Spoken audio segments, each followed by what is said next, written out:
महानुभावों, सदगुरु दरिया साहब का जन्म बिहार राज्य के रोहतास जिला में धरकंदा नामक ग्राम में ईस्वी सन 1634 विक्रम संवत 1691 में हुआ। सदगुरु दरिया साहब एक संदेश वाहक थे। वे परम पुरुष परमात्मा का संदेश लेकर सतलोक से मृत्युलोक में आए और आकर यह समझाने का कार्य किए कि यह मानव, यह संसार आपका निवास भूमि नहीं है। यह उन सोपानों में से एक है जिसे आकर होकर आप जा रहे हैं। सदगुरु अपने शब्द में कहे हैं कि सभी हमारे देश का यादर परा भुलाए, देखी शरत की चांदनी उलटी वहां नहीं जाए।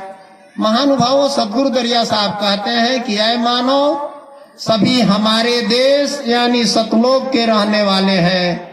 यह मृत्युलोक आपका स्थान नहीं है। यह मृत्युलोक नश्वर है और आप जहां से आए हैं वह अमर लोक है। आप यह इस संसार में आकर के अपने पिता परमात्मा को भूल गए, अपने देश अमर लोक को भूल गए। इसी को लखाने के लिए परम पुरुष परमात्मा सदगुरु को सतलोक से मृत्युलोक में भेजे।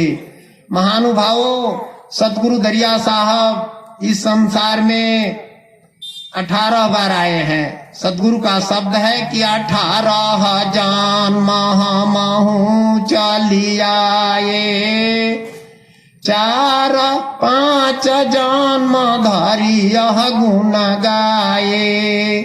सदगुरु 18 बार इस संसार में आकर जन्म लिए, लेकिन 5 बार में सतलोक का भेद बताए, सतनाम का परिचय दिए और 13 बार गुप्त चले गए। सदगुरु बता रहे हैं कि प्रथम सतयुग में चली आए, सुकृत नाम जो यहाँ कहाए। सतयुग में सत शब्द बखाना, सतलोक का कहा ठिकाना। जोग संतान नाम कहाया, सतनाम कही भक्ति दिढ़ाया। सतनाम। महानुभावों, सदगुरु सबसे पहले सतलोक से इस मृत्युलोक में सतयुग में आए और यहाँ उनका सुकृत नाम था। उसके बाद दूसरा जन्म सतगुरु का करुणामय स्वामी के नाम से हुआ और तीसरा जन्म मुनिंदर साहब के नाम से, चौथा जन्म कबीर साहब के नाम से कलयुग में और 5वां जन्म फिर धरकंदा में दरिया साहब के नाम से हुआ। वही सदगुरु हर जन्म में सत्य शब्द और परमात्मा को लखाने का प्रयास किए। महानुभावों, सदगुरु कह रहे हैं कि जागत रहु सो दिन है भाई, सोई रहु सो निशि भवजाई। सदगुरु यह समझाने का प्रयास किए कि ऐ मानव, आप इस संसार में आए और अज्ञान निद्रा में सो गए, इसलिए आप जगें। सबसे पहले हमें जगना है। देखिए, अभी दिन हुआ है, अगर हम आंख बंद कर दें, सो जाएं तो कुछ नहीं दिखाई देगा, और जग जाएंगे तो सब कुछ दिखाई देगा। तो उसी तरह से हम ज्ञान में जब जगेंगे तो सब बात समझ में आ जाएगा। सदगुरु यह समझा रहे हैं और हम लोग भी समझ रहे हैं कि यह संसार मृत्यु लोक है। यहाँ एक पल भी रहना नहीं है। कोई रहता है? आज हमारा जन्म जब हो गया तो हम चाहे 100 बरस जिए, लेकिन कभी न कभी मरेंगे। सदगुरु एक शब्द कहते हैं कि मरना साच जीवन है झूठा, मरकट मुठी बेकारी, हरिजन करहु शब्द विचारी। महानुभावों, सदगुरु यह समझाने का प्रयास कर रहे हैं कि हे मानव, आप विचार करें, मरना ही सांच है। सांच क्या है? तो मरना है। और काम होगा कि नहीं होगा इसका कोई ठिकाना नहीं है। लेकिन जब हम जन्म ले लिए तो एक दिन निश्चित मरेंगे। तो इस पर सदगुरु एक शब्द कह रहे हैं कि मरकट मुट्ठी बिकारी, बंदर का उदाहरण दे रहे हैं। सभी मानव को सदगुरु समझा रहे हैं बंदर का दृष्टांत दे करके, जैसे बंदर जंगल में रहते हैं और जियकिया जो है उसको पकड़ने के लिए जाते हैं। जो जियकिया है तो क्या करते हैं कि एक मिट्टी का पात्र बनवा लेते हैं कुम्हार के यहाँ से, सुराही जैसा, जिसका मुंह जो है सो पतला हो और अंदर चौड़ा हो, और उसमें चाना रख देते हैं। उस पात्र को ले जाकर के जंगल में जिस पेड़ पर बंदर रह रहे हैं उसके नीचे रख देते हैं, और दूसरा पेड़ के नीचे वो छिप करके जो है सो बैठ जाता है जो व्यक्ति पकड़ने के लिए गया है बंदर को। और बंदर पेड़ पर से नीचे उतरता है तो देखता है कि पात्र रखा हुआ है, और पात्र में जब झांकता है तो उसमें खाने वाला चीज है, चना है, तो उसमें हाथ लगाता है। हाथ तो अंदर चला जाता है, लेकिन जब मुट्ठी बांध लेता है, चाना पकड़ लेता है तो निकालता है, हाथ तो नहीं निकलता है, क्योंकि चाना से मुट्ठी बंध गया, मोटा हो गया, चौड़ा हो गया। अब उसके बाद बंदर जो है सो बेचैन होता है निकालने के लिए हाथ, तो नहीं निकलता है। मदारी बगल में बैठा है, तुरंत आता है बंदर के सामने और मदारी डंडा लिया हुआ है। बंदर के पास जब आता है तो बंदर एक हाथ से मदारी के ऊपर वार करता है, तो मदारी जो है सो डंडा से बंदर के हाथ पर मारता है, एक हाथ पर, और दूसरा तो उसके लोभ में चन्ने में बंधा हुआ है, और एक हाथ को घवायल कर देता है, और एक हाथ बंदर का लोभ में इसी तरह से बंध गया है, अपने से बांध दिया है, और अंत में उसके गला में रसा लगा देता है और घर घर जो है सो नचाता है, माने फंसा लेता है। वही सदगुरु कह रहे हैं कि मरकट मुट्ठी बेकारी, उसी तरह से हम सभी मानव बंदर के समान है। कैसे? तो यहाँ धन संपत्ति पुत्र चाहे जो भी चीज है उसमें हम बंदर की तरह उसको पकड़े हुए हैं, और इसी में जो है सो हमारा समय निकल जाता है। और इसको नचाने वाले कौन है? तो गोस्वामी तुलसीदास जी महाराज रामचरितमानस में लिखे हैं, स्पष्ट बताए हैं कि सब ही नचावे राम गोसाई, अनाच तो नर मर कट कय नाई। अब स्पष्ट समझिए, रामायण की बात है, दरिया साहब की बात तो अलग है। सबको कौन नचा रहा है? तो श्री राम जी। जिस राम को भज करके सारा संसार पार होना चाहते हैं वही तो हमको नचा रहे हैं, और वही भगवान राम हर मनुष्य के अंदर मन होकर बसे हुए हैं। दरिया साहब कहते हैं कि कहे दरिया मन सभे नचावे, बूझ परे पछताए। इसलिए सदगुरु समझा रहे हैं कि मानो आप सावधान हो जाइए, बिल्कुल सावधान हो जाइए, क्योंकि आप लोभ में पड़े हैं। और अंत में जैसे बंदर को पकड़ करके गला में रसा लगा करके और चन्ना भी छीन लेता है, और उसके बाद अपने काम के अनुसार काम लेता है, जरूरत के अनुसार, उसी तरह से मन माया यह जो है सो निरंजन साहब और आज शक्ति इस जीव को इस संसार में फंसा करके और जो है सो अपना दुनिया चला रहे हैं, और जीव यहाँ तड़प रहा है। देखिए बड़ी दुखद बात है, यहाँ जब भी किसी से कोई समाचार कुशल मंगल पूछिए तो कहेगा कि ठीक है, लेकिन ठीक नहीं है किसी का ठीक, एक पल का भरोसा नहीं है। तो दरिया साहब कहते हैं कि प्रथम झूठ सवेरे भाखा, यह प्रकृति निश्चय दिल राखा। पहला झूठ है, झूठ है लेना, झूठ है देना, आ झूठ है भोजन, झूठ चबेना। माने जो हम काम करते हैं सब झूठा काम है, सब सपना है। कहे दरिया सपना के संबंध हाथ कछु नहीं आए, अंत में कुछ हाथ आता है। केते राज गए राजधानी, इस संसार में कितने राजा हुए और जो है सो अंत हो गया। कबीर साहब भी कहे हैं कि रहना नहीं देश वीराना है, यह संसार कागज की पुड़िया बूंद पड़े गली जाना है। माने इस संसार में रहना नहीं है। जैसे हम लोग जन्म ले लिए हैं ना, तो ऐसे मालूम होता है कि हम कभी मरबे नहीं करेंगे। किसी के घर कोई मरता है तो लोग गांव में सब लोग जुट जाते हैं और सब लोग समझाते हैं ना कि भाई मत रो, ऐसा होता है। लेकिन ये हुए नहीं समझते कि हमें भी मरना है। तो देखिए यह बात सही भी मालूम होता है कि सब लोग तो मर गए, हम नहीं मरेंगे, जैसा हर आदमी सोचते हैं। जानते हैं क्यों? हम लोग जिस चीज को देखते हैं वही सत्य मालूम होता है। अपना मरना कोई देखा है?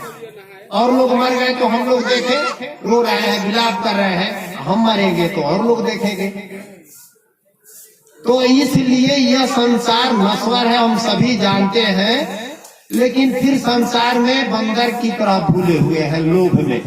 और सद्गुरु कहते हैं कि संसार में रहिए, ऐसा नहीं कि मरना है तो हम जो है सो उदास हो जाए या तड़पने लगे। नहीं, मरना है तो डरना क्या और रोते रोते मरना क्या।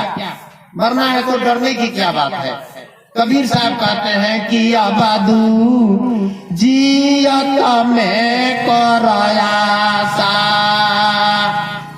मुए मुक्ति गुरु कहे स्वार्थी झूठा दे विश्वासा।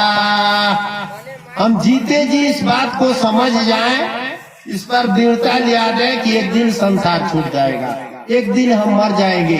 तो डरना नहीं है, जब तक जिए तब तक रहे, खुशी से रहे, परिवार के साथ रहे, समाज के साथ रहे, देश के साथ रहे। जो भी कार्य करते हैं हम मन लगा कर करें। लेकिन याद रखें कि कब मर जाएंगे इसका ना जाने जे कब मर जाइबे। काल अचानक खाई सुगनवा के तोहरा संग में जाई। अचानक मारेगा, इसलिए सावधान हो जाइए। सतगुरु कहते हैं कि जग जाइए और जो उपाय जान लीजिए और अपने को मुक्त हो जाइए। देखिए ये आत्मा मुक्त है, बंधा नहीं है। बंदर भी मुक्त है। चना पकड़ा है लोग से तभी न पकड़ाया। अगर चना छोड़ देता तो मदारी उसको पकड़ नहीं पाता, कूद करके पेड़ पर चला जाता। हम लोग भी संसार में रहे, लेकिन परिवार, संसार, धन, राज काज सब करे, लेकिन जाने की कभी छूट जाएगा। इसलिए जीते जी उसको त्याग दे। ऊपर से नहीं त्यागना है, हृदय से त्यागना है। अब घर छोड़ करके हम जाएंगे तो रहेंगे कहाँ? पत्नी को कैसे छोड़ेंगे, परिवार को कैसे छोड़ेंगे? मरेंगे तब छूटेगा। लेकिन जीते जी अनासक्त हो जाइए, बस मुक्ति यही है। यही सद्गुरु बता रहे हैं कि आप पल भर में, एक पल में जुक्ति जाने तो मुक्ति सदा है, जब चाहे तब पावे। यानी एक पल में आप अगर अनासक्त हो जाएं तो मुक्त हो जाएंगे। जैसे एक कहानी है, एक दृष्टांत बता रहा हूँ। एक कहानी है कि एक महात्मा जी थे, बचपन के साधु, बचपन से तपस्या करते थे, भगवान का भक्त थे। भगवान रामचंद्र जी के, विष्णु भगवान के एक इमली के पेड़ पर अपना कुटी बना करके और रह रहे थे। और चौथा पाना आ गया था। बड़ी विधिवत पूजा पाठ करते थे, नाम भजते थे। एक समय की बात है कि नारद जी घूमते घूमते उनके पास आए। कहानी में प्रचलित है कि नारद जी तीनों लोग घूमते थे पहले, है ना ऐसा बात। तो नारद जी घूमते घूमते आए तो उनको बैठाए, स्वागत किए। और महात्मा जी पूछे कि नारद जी आप जब बैकुंठ जाइएगा भगवान के पास तो उनसे पूछिएगा कि जो इमली के पेड़ पर महात्मा जी हैं, बचपन से ही आपका तपस्या कर रहे हैं, पूजा पाठ कर रहे हैं, आप कब दर्शन देंगे? ये बात पूछ कर आकर हमको बताइएगा। नारद जी घूमते घूमते बैकुंठ गए, जाकर भगवान से पूछे कि भगवान वो जो महात्मा जी हैं ना फलाना जगह, वो आपका भजन तपस्या करते हैं, पूछे हैं कि आप उनको दर्शन कब देंगे? अब चौथा पुन आ गया, आप शरीर छोड़ने का समय आ गया, लेकिन आपका दर्शन नहीं मिला। तो भगवान बोले कि जाकर कह दीजिएगा कि जिस तरह से वो तपस्या पूजा कर रहे हैं, अगर उस तरह से करते रहे तो इमली के पेड़ में जितना पत्ता है ना, उतने 1000 बरस के बाद हम दर्शन देंगे। अब समझ जाइए कैसा समाचार है। इमली के पेड़ में तो लाखों पत्ता है, करोड़ों है, और उतने हजार वर्ष के बाद दर्शन देंगे। अब ऐसा समाचार सुने तो नारद जी का मन उदास हो गया। बढ़िया समाचार में तुरंत पहुंचाया जाता है। अब नारद जी तुरंत नहीं गए, लेकिन घूमते फिरते फिर तीन लोग का जब भ्रमण करते कभी आश्रम पर चले गए। कुछ बरस के बाद महात्मा जी को तो याद था। नारद से पूछे कि महाराज भगवान से आप पूछिए कि कब दर्शन देंगे। तो नारद जी उदास मन करके कहे कि भगवान तो देंगे आपको दर्शन, लेकिन जो है सो क्या कहे, कहाँ नहीं जा रहा है। तो महात्मा जी उत्सुकता से पूछते हैं कि क्या भगवान कहें कि दर्शन देंगे। तो हाँ देंगे। कब देंगे? तो इस इमली के पेड़ में जितना पत्ता है उतने हजार वर्ष के बाद। अब देखिए नारद जी बात सुने थे तो आश्चर्यचकित थे। महात्मा जी सुने तो पहला शब्द याद रखे कि भगवान दर्शन देंगे। ये तो निश्चित हो गया। जैसे हम लोग को कोई निश्चित नहीं है कि भगवान का दर्शन मिलेगा कि नहीं मिलेगा, कोई निश्चित नहीं है। अंधेरे में हम लोग टटोल रहे हैं सूरदास की तरह। तो महात्मा जी कहे कि भगवान दर्शन देंगे, तो बोले हाँ देंगे। अपने मुंह से कहे हैं तो हाँ कहे हैं। अब देखिए ये बात जब सुने तो उनके पहले पूजा पाठ करते थे, तो जैसे हम लोग थोड़ा कभी पूजा कर लेते हैं, कभी नाम भर लेते हैं, कभी सत्संग में चले जाते हैं, ऐसे मुक्ति नहीं मिलती है। मुक्ति जानते हैं कब मिलती है? सदगुरु बताए कि हर दम में दम लगाई ले रे, दम लगा तहाँ गम फेंका। हमेशा 24 घंटा जब उन पर ध्यान होगा, चाहे एक पल के लिए भी संसार से उलट जीव जब पीव पर लागा, तब उलट पीव तब जीव पर जागा। तो उस पल में महात्मा जी का टोटल ध्यान जो संसार के भी तरफ था उलट करके भगवान में लग गया। वहीं पर नारद जी बैठे, उनका ध्यान लग गया। जैसे ध्यान उस तरह लगाना है कि दुनिया का कोई बात याद ना आवे मन में। दरिया साहब कहते हैं कि मन के चिन्ह राखा एक उठाई, अजरा मरण भव कभी न जाई। एक ठाई स्थिर हो जाएगा मन तो परमात्मा मिल जाएंगे। मन मिला तो मिला परमात्मा। परमात्मा को पाने के लिए अपने मन को बस में करना है। तो वही महात्मा जी जो है सो महात्मा जी का मन टोटल भगवान में लग गया। एकदम सूरत जहाँ देखो तहाँ तुम्हारी नजर में बस वही दिखाई दे रहे हैं। तुरंत जो है सो वहाँ भगवान प्रकट हो गए। रुक जी, स्थिर हो जाएगा मन तो परमात्मा मिल जाएंगे। मन मिला तो मिला परमात्मा। परमात्मा को पाने के लिए अपने मन को बस में करना है। तो वही महात्मा जी जो है सो महात्मा जी का मन टोटल भगवान में लग गया। एकदम सूरत जहाँ देखो तहाँ तुम्हारी नजर में बस वही दिखाई दे रहे हैं। तुरंत जो है सो वहाँ भगवान प्रकट हो गए। रुक जी, भगवान चतुर्भुज रूप में दर्शन दिए।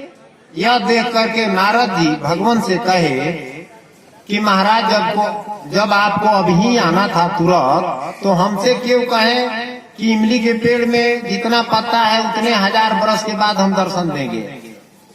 तो भगवान बोले कि नारद देखो, जिस समय तुमने हमसे पूछा था उस समय महात्मा जी का मनोवृत्ति वैसा ही था। हमारा ध्यान करते थे, पूजा पाठ करते थे, लेकिन अधिक ध्यान इनका संसार में लगा हुआ था। तो उस समय हम बताए। इस समय जब आप आकर के आप बताए कि भगवान आपको दर्शन देंगे, तो पूर्ण विश्वास हुआ और संसार से मन उलट करके हमारे तरफ लग गया। तो सदगुरु कहते हैं कि उलट जीव जब पीव पर लागा, उलट पीव तब जीव पर जागा। यानी हम लोगों का मन जो है सो संसार के तरफ है। संसार में रहते हुए संसार का कर्म करते हुए जब हमारा मन उलट करके परमात्मा पर लग जाएगा, तो परमात्मा तुरंत उनका दर्शन हो जाएगा। क्योंकि संसार में परमात्मा ही है, आत्मा ही है, यह संसार नहीं है। यह संसार स्वप्न है। दरिया साहब कहते हैं कि काहे दरिया सपना के संपत, हाँ तक छू नहीं आएगा। जैसे स्वप्न हम रात में देखते हैं ना, तो जब तक हम लोग स्वप्न देखते हैं तो सही मालूम होता है, लेकिन जब उठते हैं तो कहते हैं भाई तो स्वप्न था। तो उसी तरह से यह संसार क्या है, स्वप्न है। हम संसार में जो भी काम कर रहे हैं सपना के समान है। जैसे आज के पहले जो भी हुआ तो सपनों मालूम होता है, कितने राजा हुए, कितने बड़े बड़े लोग आए गए चले गए, किसी का निशाना है। दरिया साहब कहते हैं कि रहेगा न कोई निशाना, जैसे बूंद बूला जो पल में बिलाना। माने ये शरीर पानी का बुल्ला है और पल में बिला जाएगा। तो इसलिए सदगुरु कहते हैं कि शरीर का तो अंत होगा, और शरीर का अंत होगा तो यह शरीर एक मुट्ठा राख बन जाएगा। इसलिए राख होने से पहले राख का उल्टा खरा होता है। खरा यानी जो खरा सत्य है, आत्मा है, उसको हम जान लें। क्योंकि परमात्मा को पाने के लिए हमें आत्मा को जानना है। अब देखिए, आत्मा को जानना है, आत्मा को खोजना है, तो आत्मा तो हम सब है हैं। हम सबके शरीर में आत्मा ही ना बोल रहा है। आत्मा निकल जाए तो कोई इंद्रिया काम करेगी? नहीं करेगी। तो आत्मा को देखने के लिए सदगुरु बता रहे हैं कि दर्शन करना चाहिए तो दर्पण को माजत रहिए, और दर्पण में लागे काई तो दर्शन कहाँ से पाई। दिल ऐना हो साफ तुम्हारा, दिन दिन अधिक ज्योति उजियारा, यानी दिल रूपी ऐना को साफ करना है, तब परमात्मा दिखाई देंगे। सदगुरु कहते हैं कि खोजो जीव ब्रह्म मिल जाई। हम लोग भगवान भगवान कहते हैं, चाहे परमात्मा परमात्मा, लेकिन बहुत कम आदमी को मिलते हैं। जानते हैं कि पहले हमें अपने को खोजना है। इस पर एक कहानी है। स्वामी विवेकानंद जी जब अमेरिका गए हुए थे, जिस समय हम लोगों का देश गुलाम था, तो अमेरिका में सर्व धर्म सम्मेलन हुआ। उसमें एक सज्जन व्यक्ति स्वामी जी से कहे कि हमें पूर्ण विश्वास है कि आप भगवान को देखते हैं, तो मुझे भी दिखा दे, नहीं तो कोई तरीका हो तो बता दे देखने के लिए। तो स्वामी जी कहे कि ठीक है, मैं आपको भगवान का दर्शन करा दूंगा, लेकिन आप अपना पता बताइए, पहले अपना पता बताइए। तो महाशय जब अपना पता बताए तो स्वामी जी कहे कि ये तो आप अपना नाम जो बता रहे हैं, इस शरीर का नाम है, शरीर का नाम है, जो पता बता रहे हैं शरीर का नाम है, और जो है सो शरीर का नाम है। पता बताइए। तो महाशय जब अपना पता बताइए कि अमुक नाम है, अमुक जगह मैं रहता हूँ, तो स्वामी जी कहे कि ये तो आपका शरीर का नाम है, आपका जन्म हुआ तो आपका माँ बाप आपका नाम रख दिए। आज जिस जगह का नाम बता रहे हैं, वो तो ईंट सीमेंट से बना हुआ घर का नाम है, उस घर, उसका गांव, मन मोहल्ला, उसका नाम रखा गया है। हम आपका पता पूछ रहे हैं, आप तो शरीर नहीं है, आप आत्मा है, आत्मा के बारे में बताइए। तो महाशय बोले कि हाथ जोड़े कि मुझे अब आत्मज्ञान नहीं है। आत्मज्ञान मैंने अपना ज्ञान नहीं है। स्वामी जी मुस्कुराए कि आपको अपना ज्ञान नहीं है, मैंने आत्मा का ज्ञान नहीं है, और परमात्मा की बात पूछ रहे हैं।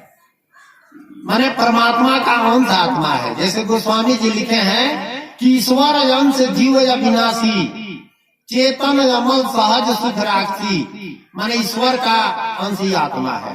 तू कहे कि पहले अपना पता जानिए, तू कहे कि आत्मज्ञान मुझे नहीं है।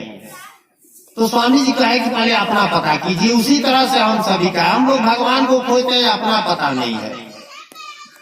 इसी पर दरिया साहब कहते हैं कि खोजो जीव ब्रह्म मिल जाए। तो हमें आत्मा को खोजना है। अब देखिए, संसार में यहाँ आत्मा ही है, शरीर नहीं है। रामायण में प्रसंग आया है कि भगवान श्री रामचंद्र जी जब बाली को मार देते हैं, बाली को मार देते हैं, बाली का प्राण निकल जाता है, और जो है सो उनकी पत्नी तारा देखती है मृत पति को, तो रोने लगती है। अरे मरने के बाद किसी का पति मरेगा तो औरत रोएगी नहीं। तो गोस्वामी जी लिखे हैं वहां पर कि तारा बिकला देखी रघुराया, दीन ज्ञान हरि लीनो माया। अब तारा जब विलाप करके रोती है तो भगवान वहां ज्ञान देते हैं तारा को, और कहते हैं कि यह तारा चित्त जल पावक गगन समीरा, पंचरचितयति अधम शरीरा। ऐ तारा, धरती आकाश पवन पानी अग्नि 5 तत्वों से यह शरीर रचा हुआ है और अति ही नीच शरीर है। अगर तू समझती है कि तेरा पति ये शरीर है तो परगट सोतन आगे सोया, जीवन नित्य तुम के ही लगी रोया।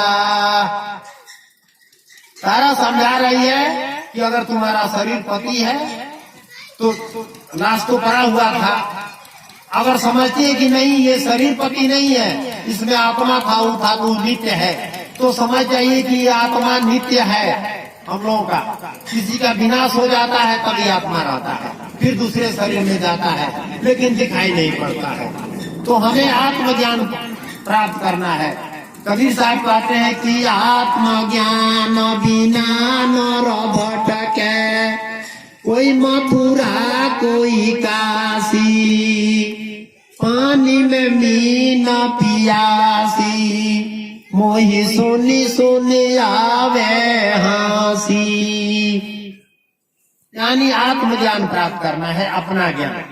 जब हम अपना प्राप्त कर लेंगे तो दरिया साहब कहते हैं कि आत्म दरस ज्ञान जब होई, व्यापक ब्रह्म देखे सत सोई। मैंने अपना जब आत्मा देख लेंगे तो एक ब्रह्म सभे घट, जहां देखो तहां एक, सबके अंदर एक ही आत्मा है, आत्मा अलग नहीं है। तब हम समझ जाएंगे कि सबके अंदर हमारी आत्मा है। तब संत में, महात्मा में, धर्मात्मा में, राजा में, प्रजा में, हित में, यहाँ तक कि दुश्मन में भी अपनी ही आत्मा को देखेंगे। आत्मा एक है। दरिया साहब कहते हैं कि जीव जीव से कर न क्रोधा, लड़ भिड़े मन बड़ा जोधा। मन है सब में मन लड़ावे, आ मन गुण करी जीव पर लावे। देखिए सब में एक आत्मा है, इसलिए सदगुरु कहते हैं कि किसी से आप क्रोध मत कीजिए, क्रोधित मत होइए। ये लड़ाई झगड़ा कौन कराता है? मन कराता है, जीव नहीं। इस शरीर के अंदर 2 शक्तियां हैं, एक मन का, एक जीव का।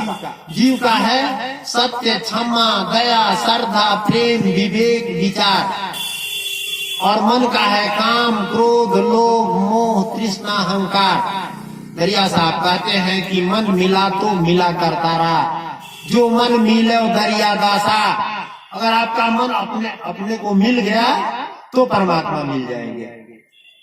हनुमान चालीसा में आया है कि आपन तेज समालो आपे, 3 लोक आपते कांपे। यानी अपना तेज मन को संभालना है। जो अपने मन को बस में करेगा सारा संसार बस में हो जाएगा। तो इसलिए हम लोगों को अपने मन को धीरा रखना है। और मन को जो है सो बेचैन कौन करता है? सतगुरु का एक शब्द है कि काम क्रोध दोई बड़ है भाई, आई न कर गति बिरला लखी पाई। काम और क्रोध 2 बहुत बड़ा दुश्मन है।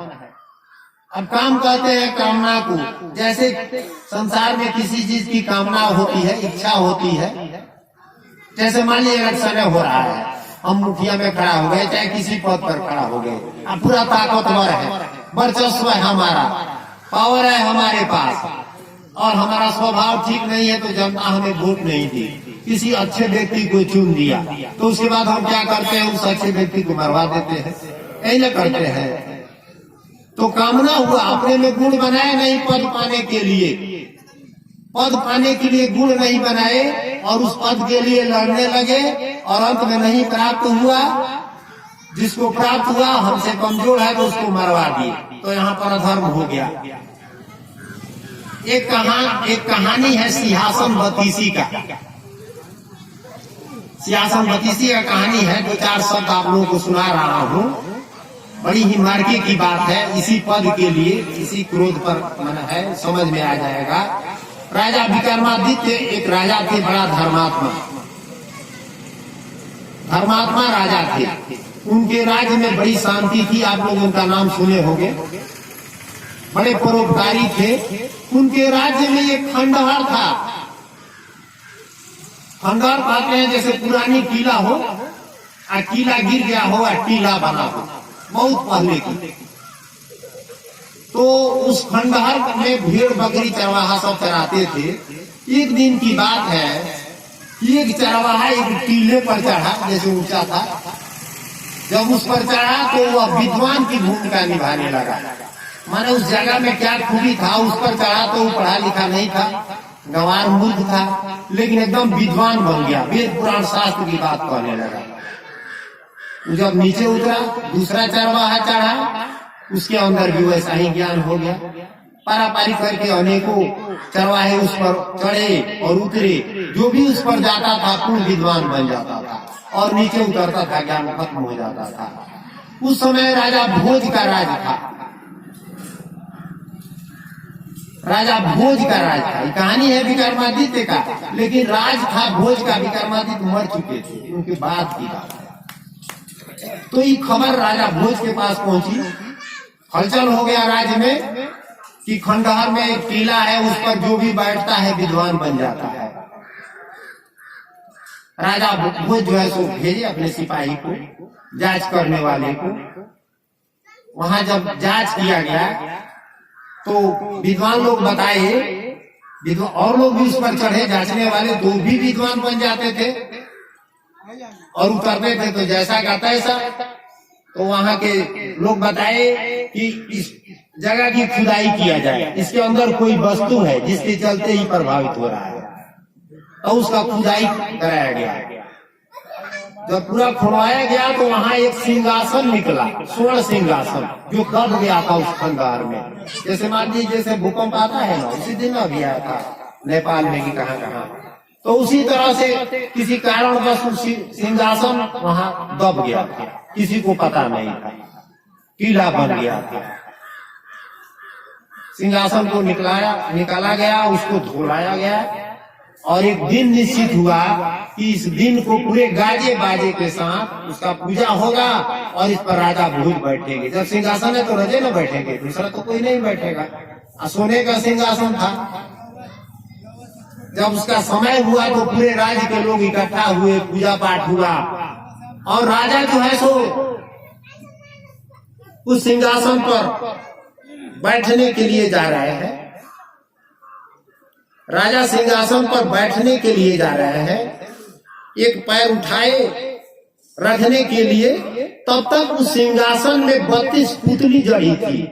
पुतली 32 मतलब परी, एक पुतली जीवित हो गई परी के रूप में, खूब सुंदर औरत के रूप में, और खिलखिलाकर हंसी और कही कि अय राजा विक्रमादित्य, अय राजा भोज, कही कि अय राजा भोज, सावधान हो जाइए, इस सिंहासन राजा वीर विक्रमादित्य का है।